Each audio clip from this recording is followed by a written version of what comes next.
You're watching In the Cool of the Day. I'm your host, Tia Young, and welcome to part 2 of our interview with local Christian author, Dr. Elizabeth Maddrey, and local businesswoman, Dr. Lynellen Perry. They're going to share some favorite desserts with us as we fellowship today in the kitchen. Hello, ladies. How are you? Hi, Tia. Good. I'm just going to step out of the way so Elizabeth can come over and take charge. All right. What's cooking in the kitchen today? Well, we're starting out first with Buckeyes, which are a peanut butter and chocolate treat. If you've had Reese's peanut butter cups, they're sort of similar to that. They originated in Ohio. Okay. They look like the nut of the Buckeye tree is why they're called that. And then we're going to make a peanut butter and jelly pie. Yum, yum, yum. This is exciting. So tell us what you're doing. All right, so the first thing we're going to do is we're going to start out with the Buckeyes, and I've got all the ingredients here. First up is peanut butter, and we actually need 1.5 cups of peanut butter. And I put a cup in already, but I have this handy trick for measuring peanut butter that I thought I would share. Okay. And that is to use displacement, which is I have a cup of water here. Anything sticky, you know, when you measure it, it gets all over and you never get your whole measurement. So if you fill it with water with a cup, and I need 1.5 cups, I need 1/2 cup, so that scoop was exactly 1/2 cup. When I put the peanut butter in, the water rose, so I knew that it rose by 1/2 cup, so that's 1/2 cup of peanut butter that went in. And so then I can just scoop it out, drain it off, and I didn't get peanut butter all over my measuring thing, so I got... That is neat. Where'd you learn? Did you learn that from your mom? No, you know, science class. Science class. Science class. So, so now we have 1.5 cups of peanut butter, and we're going to mix in 1/4 cup of softened cream cheese. So you just need to leave it out overnight so that it's nice and soft, so it mixes up really well. And I'm going to mix that up really quickly. All right. Yeah. Wow.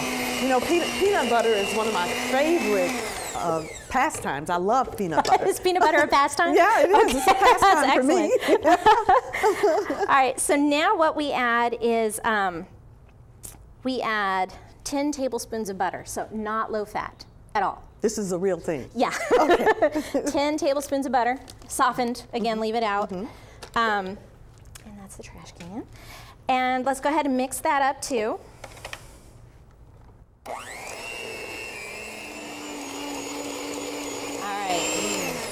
And now, it smells delicious already. You can really smell the peanuts, can't you? Yes, you can. We're going to add in 1 cup of almond flour. And if you don't want to use almond flour, you could just grind up graham crackers really fine. You need a cup. But if you use the almond flour, it makes them gluten-free, as long as your cream cheese is gluten-free too. Oh, so okay. If you're worried about gluten-free. Yeah, and a lot of people are. Yeah. Yeah, yeah. And then 2 teaspoons of salt. It's optional, but fine sea salt really brings out the sweetness of things. So it's 2 teaspoons of salt. And then 3 cups of powdered sugar, which sounds like a lot, but most of your recipes for Buckeyes that you find out on the internet want 6 cups of powdered sugar. So these are a little less powdered sugary. So that means that you don't get you don't have the granules that in regular sugar that you would get. Exactly. And I'm going to do this in little batches just so that we don't all end up covered in powdered sugar. Well, while you're doing that, I'm going to ask Lynellen, do you guys like to cook? Is this something that you've always done? Did you grow up doing this? Yeah, our mom taught us to cook very early. She also taught us other household skills like sewing clothes. When we were 7 years old, we made our own straight skirts. And, you know, just nice straight seams down the side, very, very simple, elastic waist. But yeah, Mom taught us family recipes that were handed down from her grandparents, so we've learned to cook for a long time. Right now, Elizabeth is in charge of all the gourmet cooking for our family get-togethers. Wow. So when there's 13 people for the extended family, for Thanksgiving, for Christmas, any kind of birthday celebration, Elizabeth is in charge of creating a gigantic feast. And she loves to experiment with recipes from magazines, so we never have the exact same thing. It's always something new, and there's only been a couple times that have turned out not so good. Yeah. Almost everything she does, she knows how to tweak it to change a flavor or something like that, and get a really nice meal. And what is your favorite dish to prepare? I'm not as much of a cook. I mostly heat things up. So you're a great helper, right? I am a good helper. You're a good assistant. I am a good assistant, and at home I mostly what I call heat things up. I don't really cook from raw ingredients. Right. I was going to ask this. I noticed that there's no milk here, so we don't put milk in the batter. That's looking a little bit better. I think this will still be fine. We can just mush it together, and it'll cling together. And actually, what you want it to do, now that you've got it mixed together, and it should look a little wetter than this. So I'm not sure what happened, but once you get that done, you actually want it to set up in the refrigerator a little bit. Okay. So we're going to stick this. You want to put that in the fridge, and I have some that I brought. I'm going to wash my hand off. Okay, good. And while you are doing that, as you come back, I was going to ask you, you know, are the two dishes that you're making for us today, are these family recipes? Or are these recipes that, while flipping through your magazine, you found? they're more on that. They're not family recipes, although the Buckeyes are a big hit at my house. My boys, my husband and my two boys love them. But the peanut butter pie, it's funny because as I was writing my second book, it just sort of happened. My characters talk to me while I'm writing. That's pretty standard with authors, you'll find. So people think authors are a little weird. We are. And so I found out that Allison, the main character of my second book, didn't like peanut butter. And so Phil, who's the hero of the second book, he loves peanut butter. And in fact, peanut butter and jelly pie was like the one thing his mom could cook growing up. Wow. And so I thought I'd created this whole big thing, peanut butter and jelly pie. I'm like, oh, that's awesome. Nobody's ever heard of that. No, it's out there. So, because I went to the internet at that point, I'm like, okay, well, let's see if there is such a thing. And there is, but making it's really good. So. Is it good? Okay. Yeah. Well, you mentioned about your husband and your two boys. Two boys. Tell us a little bit about them. While I do that, why don't I get Lynellen, if you could start melting those, just 20 seconds, and then stir it up real well, and then 20 seconds till they're all good and melty. Because we're going to dip the peanut butter balls in there. Oh, okay. And then while she's doing that, I'm going to start balling up the dough. This is what the dough should good. like. You're in charge. And this is all set up now. So we're going to just use a teaspoon, and because you want them to be pretty small, and you just roll them, and then put them on some parchment paper or wax paper or whatever. So yeah, I have two small boys, 5 and 1. Okay. And they're the light of my life. Oh, I bet they are. Those are great ages. They are. See, they don't talk back when they're Oh that no, age. the 5-year-old talks back. Oh, it's is very he talking sad. back yes, already? He's talking back already, and it's not good. We're really working to nip that in the bud because that's not good. Well, as Elizabeth mentioned earlier, she is an author. She's written 2 really great books. I'm actually not quite halfway through Wisdom to Know. And then the second one that came out April 1st is Courage to Change. Right. Is that right? Can you tell me the first book that you ever wrote? Can you remember that far back as a child? What you did? Yeah. It probably didn't qualify as a book. It was about 3 pages long. And my mom had bought us, each of us, a blank book. And mine was red. It had gnomes. Do you remember the gnomes that were really popular in the 80s? And it had gnomes all over the front. And I wrote a story about a mama cat and her kittens, and they lived in New York City.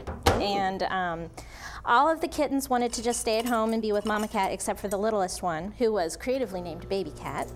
And Baby Cat wanted to write a book, so he wrote a book about mama cat and her kittens who didn't do anything. So it maybe not going to take the world by storm, but it was fun to write. Well, that's impressive. And how old were you then when you I was did about that? 6. About 6 years old. Yeah. That was impressive. What was the reaction of your parents? My mom was always very supportive, and Dad too. So they thought it was great, and I still have that. I actually found that the other day. I was going through some boxes in my library, and I found it. I do. Oh. And my handwriting was terrible, and it hasn't gotten much better. But I bet you were spelling perfectly even at 6 years old. Maybe not. Oh, well, that might end the rolling. So anyway, you just keep rolling and rolling and rolling. That's the hard part. And then you want them to set up again because you've been manhandling your dough. Right. So you stick these in the fridge. Okay. Or actually, depending on how fast you want to work, you might stick them in the freezer. Might stick them in the freezer. Works. Which is what I did. How's that chocolate coming, Lynellen? It's about halfway there. Okay, awesome. And you take them out, and now they're nice and hard. And what's great about them being hard is they won't melt when we dip them in the chocolate. Well, that's almost like a rock. Yeah, yep. And see, I don't know, I'm just gonna hold them up a little bit just so the cameras can catch. Sure. This is really cold too. Yeah, it's like in the freezer.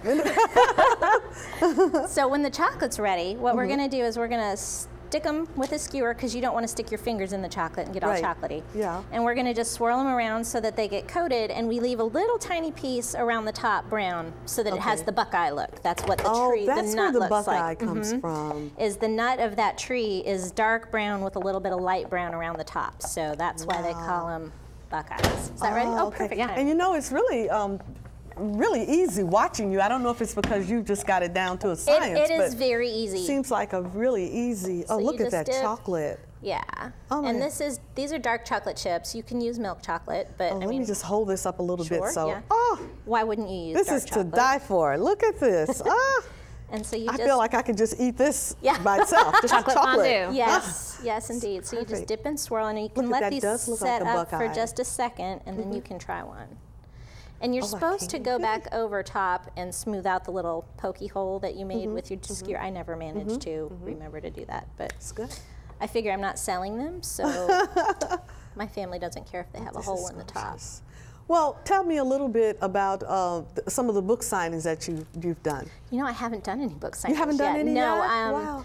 I have possibly one scheduled for in August. And I'm talking to another local Christian bookstore about doing one as well. But so far, I haven't had a chance to go do any signings. Wow. Well, we've had Lynellen here assisting, and we haven't asked her very much. This is a publisher in the family. Tell us a little bit about how you got into that role. Well, it started out as a self-publishing platform, but then I added other authors, and we just started a fiction line too. So it's been growing very rapidly recently. We're going to take a short station break. We'll be right back, so don't touch that dial. Hi, I'm Naomi with Bridges of Love. You are watching In the Cool of the Day, where you can always get your praise on. Hi, we're back. You're watching In the Cool of the Day. I'm your host, Tia Young, with our special guests, Dr. Lynellen Perry and Dr. Elizabeth Maddrey. Ladies, what is in the pot now? All right, now we're switching from buckeyes over to the peanut butter and jelly pie. And what we're going to start out with, the jelly actually is sort of a glaze on top of the pie. So you just take a 12-ounce jar of jelly, any kind of, I'm a peanut butter and strawberry fan myself. My husband's a big peanut butter and grape fan. So if I was just making this for him, I'd probably use grape, but we're using strawberry because I prefer strawberry. And so I've just got it in a little saucepan here, and I'm going to have Lynellen go ahead and put that on sort of low and heat it until it gets good and melty. Don't let it burn, but keep stirring it. So while you're doing that, then I have a cup of peanut butter here already in the bowl, and we're going to add to it 4 tablespoons of butter and 6 ounces of cream cheese. So yeah, again, we're not low fat today. Okay. So we're not worried about our diets and our figures today. Not today. No. If you're eating pie, you shouldn't worry about it. But this one's gluten-free also if the cream cheese is gluten-free, is that correct? If you use a gluten-free crust. I'm using a graham cracker crust that was store-bought. If you wanted to make your own crust, you could do that. You could buy a gluten-free crust if you wanted to do that. You can make your own graham cracker crust. So the crust is what would make it gluten-free? Yeah, well, because graham crackers actually have gluten in them. So, so if you don't use a regular graham cracker crust, then yeah. There are I'm meeting more and more people today that are gluten-free. Yeah. And I'm hoping that restaurants and other food establishments will take that into consideration. I think they're starting to take notice. I do. So I'm going to mix this up until it's light and fluffy. This is the peanut butter, cream cheese, and butter.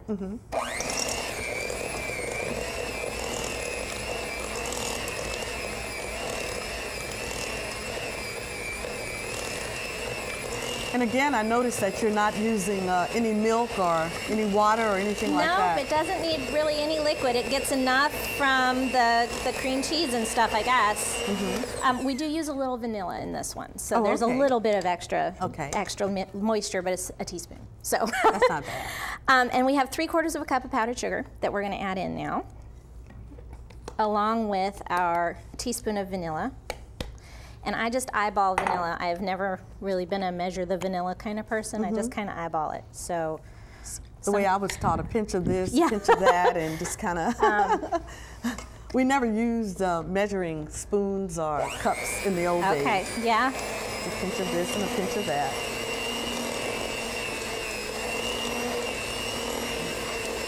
All right, so you get this all mixed up.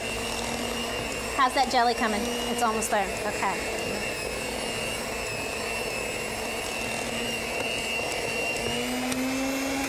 And now, before we started, I actually went ahead and whipped 3/4 of a cup of heavy cream.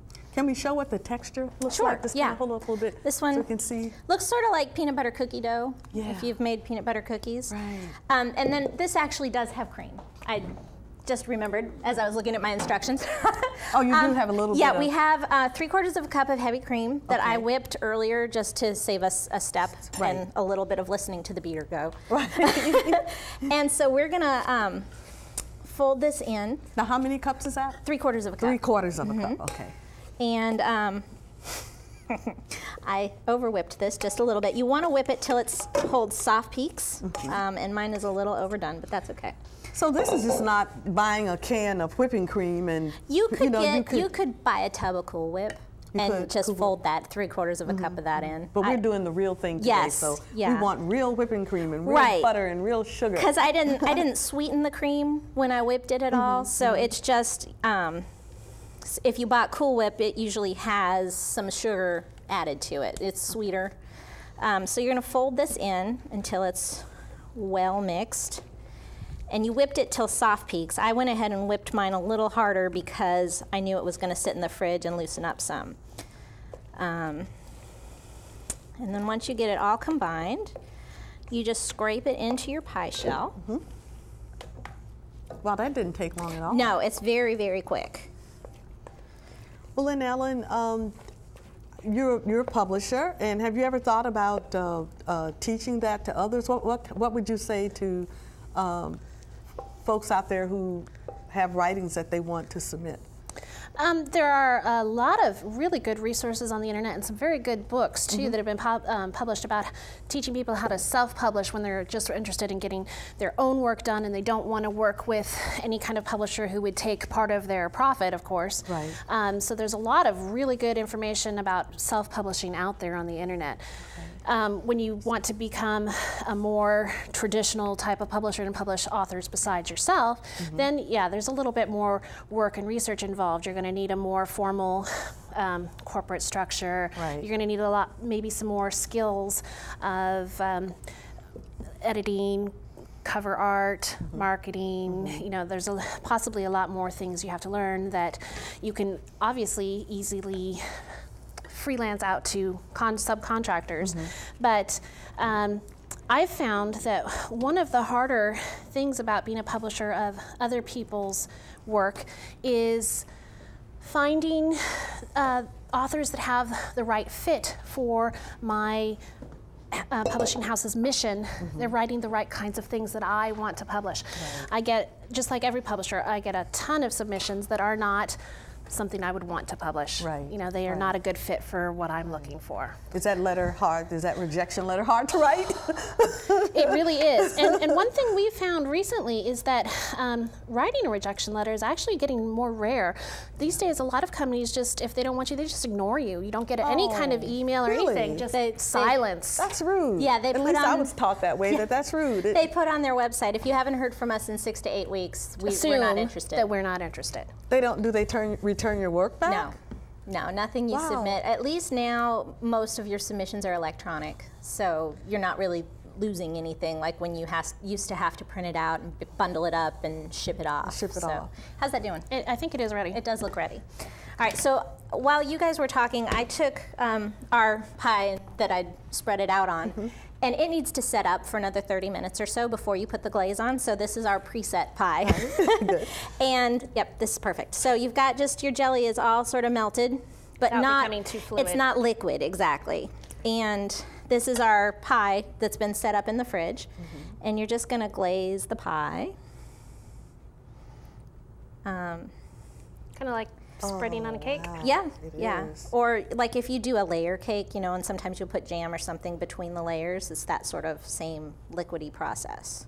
And then I guess some people would even maybe get a roll of whipped cream that you could put around that. Or you could just put for color. Yeah, some chopped peanuts or something on top. Oh, that's good. If you Chopped wanted. peanuts. Chopped peanuts is great.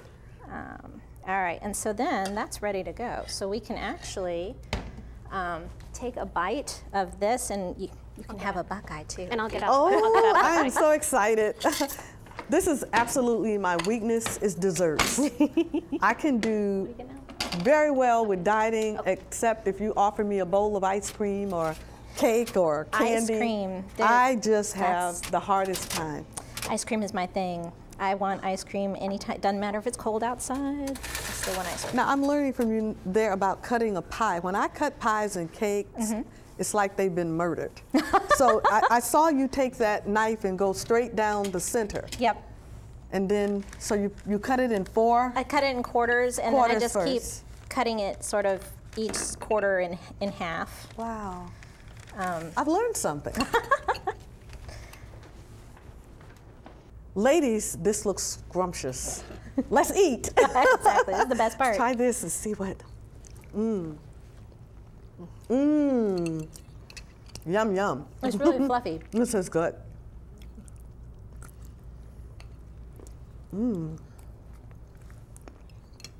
This is wonderful. It's a good peanut butter fix. Thank you.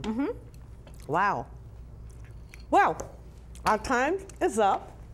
And I want to thank our dynamic guests, Dr. Perry and Dr. Maddrey, for sharing a little bit about their lives and their businesses.